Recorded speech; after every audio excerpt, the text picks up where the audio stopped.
Hola, buenas tardes. Mi nombre es María Virtud de Berenguer Segura y vamos a leer la grande doctrina de la Biblia, el infierno. Frecuentemente hemos escuchado afirmaciones tales como la guerra es un infierno o pasé por un infierno. Estas expresiones, por supuesto, no deben ser tomadas en un sentido literal. Más bien están reflejando nuestra tendencia a utilizar la palabra infierno como un término descriptivo de la experiencia humana más espantosa. Sin embargo, no hay ninguna experiencia humana en este mundo que pueda compararse con el infierno. Si tratamos de imaginar el sufrimiento más atroz aquí y ahora, nuestra imaginación todavía no habrá alcanzado la realidad espantosa del infierno. El infierno es considerado algo trivial cuando se lo utiliza en expresiones soeces. El utilizar esta palabra con ligereza puede ser un tibio intento humano de considerar el concepto con ligereza o de una manera entretenida. Solemos burlarnos de las cosas que más temor nos causan, como un esfuerzo fútil para quitarle las garras y los colmillos, reduciendo así su poder amenazador. No hay ningún concepto bíblico más horrendo ni más aterrador que la idea del infierno. Es tan poco popular que muy pocos creerían en este concepto si no fuera que nos viene de la propia enseñanza de Cristo. Casi toda la enseñanza bíblica sobre el infierno nos viene de labios de Jesús. Es en esta doctrina más que en ninguna otra donde se pone más a prueba la lealtad del cristiano a la enseñanza de Cristo. Los cristianos modernos han hecho muchos esfuerzos para minimizar el infierno de manera de eludirlo o de suavizar la enseñanza de Jesús.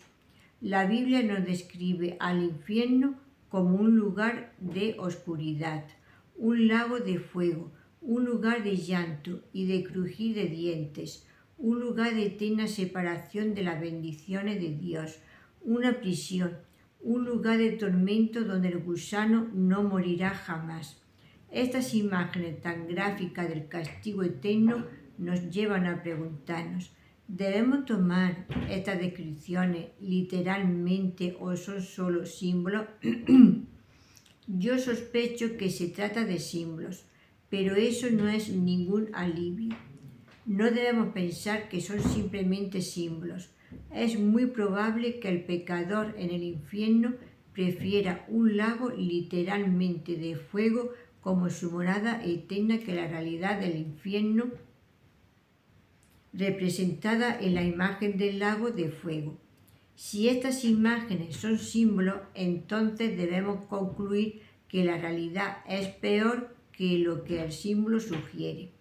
La función de los símbolos es señalar algo más allá de ellos, hacia un estado más intenso que el contenido del símbolo. No puede servir de ningún consuelo para aquellos que lo consideran simplemente como símbolo el que Jesús haya utilizado los símbolos más espantosos que sea posible imaginar. Un suspiro de alivio parece escucharse cuando alguien declara: el infierno es el símbolo de la eterna separación de Dios. Ser separado de Dios por la eternidad no representa una gran amenaza para la persona impenitente. Los impíos no quieren otra cosa que estar separados de Dios. El problema que tendrán en el infierno no será la separación de Dios, será la presencia de Dios lo que los atormentará. En el infierno, Dios estará presente en la plenitud de su ira divina. Estará allí para ejercer su justo castigo sobre los malditos. Lo conocerán entonces como el fuego consumidor. De cualquier modo que analicemos el concepto del infierno, siempre termina siendo un lugar de crueldad y de castigo. Sin embargo, si es que hay algún consuelo en el concepto del infierno, es la plena seguridad que no habrá crueldad allí. Es imposible que Dios sea cruel. La crueldad implica infligir un castigo que sea más severo o más duro que el crimen. La crueldad está en la esencia misma de la injusticia. Dios es incapaz de infligir un castigo injusto. El juez de todo el mundo sin duda hará lo que es el bien. Ninguna persona inocente sufrirá bajo su mano. Posiblemente el aspecto más aterrador del infierno es su eternidad. Las personas pueden soportar la más angustiante de las agonías siempre y cuando sepan que en algún momento ha de terminar. En el infierno esta esperanza no existirá. La Biblia nos enseña con claridad que el castigo ha de ser eterno. Se utiliza la misma palabra para referirse a la vida eterna y la muerte eterna. El castigo implica dolor. La aniquilación que algunos han postulado no implica dolor. Jonathan Edwards, al predicar sobre Apocalipsis 6, 15, 16, dijo: los hombres malvados de aquí en más desearán con todas sus fuerzas convertirse en nada y dejar de ser para poder escapar de la ira de Dios.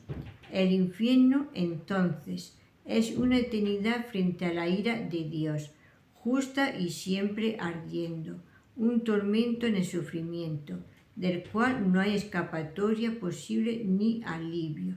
Comprender esto es crucial para apreciar la obra de Cristo y para predicar su evangelio.